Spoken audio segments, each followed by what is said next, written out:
Hello, my name is Carlos Varela, representing the University of Vermont. I am judging the second annual online debate tournament sponsored by Binghamton University on the resolution that the United Nations should adopt a resolution decrying or demanding an end to the animal dolphin hunt in Taiji, Japan. Affirming the resolution, we have Sam Burns from Wood River High School. Opposing the resolution, we have Byron Ruano of Binghamton University.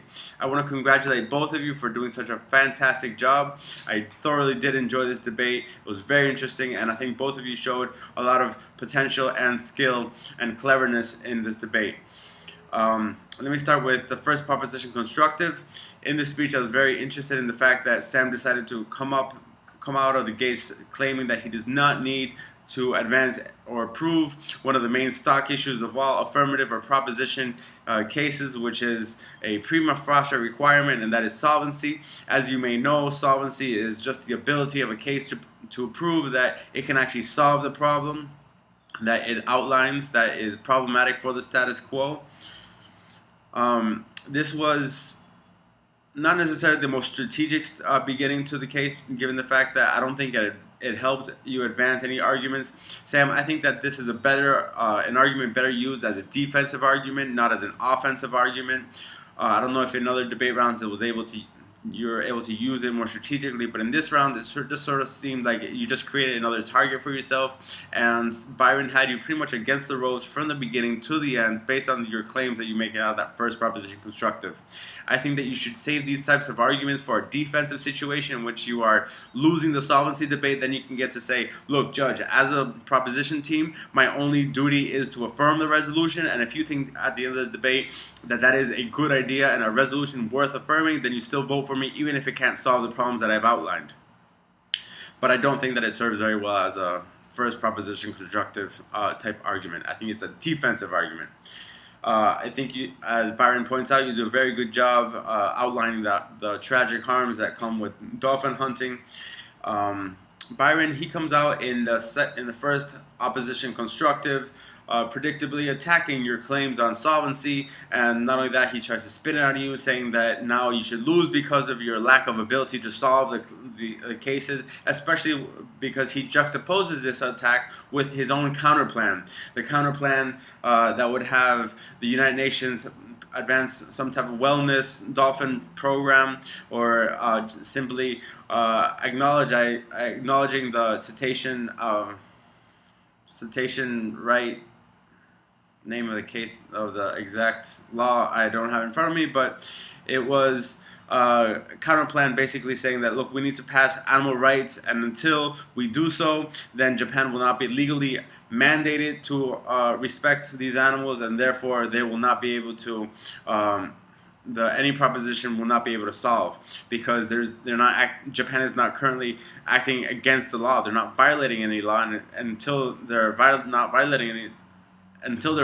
the law, they're not going to be obligated to act, is the counterplan's argument, which makes sense. I don't think that this is a very easy topic to negate, because I think it is a little geared toward the affirmative, but I think Byron, that strategy was very strategic, and I think it's actually the truth. I think that until Japan does have its hands tied, then it will not act and will not cease to engage in dolphin hunts in Taiji, Japan. Sam comes out with in his first proposition rebuttal, talking about a Messenger 94 card. This card turns out to be quite important in this debate.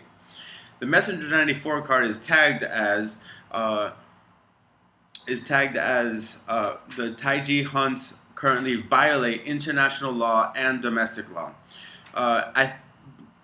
Byron answers this in the next speech, saying that one, Japan does honor sea hunting mandates, as it did prove earlier this year in the International Whaling Commission's ruling that they should cease immediately any further whaling operations, as they were found to be illegally hunting whales in the Southern Refuge.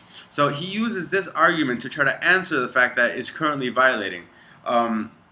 I don't think that this answers that card. I don't think so, because what you're saying is that just because they did so in the whaling situation means that necessarily they're going to do so in the dolphin situation, and I don't think that that answers that. You don't really. You talk about, you go on to say how it doesn't violate Japanese law because it has an exception for hunting and fishing, but you don't really answer this international matter, which I think Sam does a good job in pointing out.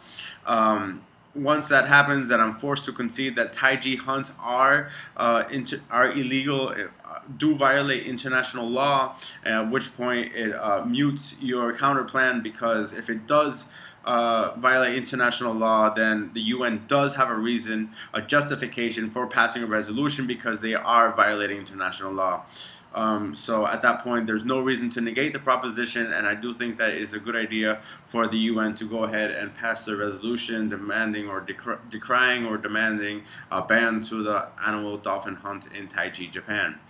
This could have easily gone the other way. Byron had you pointed out the contradiction in what the tag says, what Sam says the card says, and what the card actually says. I didn't research the card, but I did hear the text that Sam reads in his first rebuttal, and the card talks about how it may violate Japanese law. That much is pretty straightforward, but the international part becomes a little murky.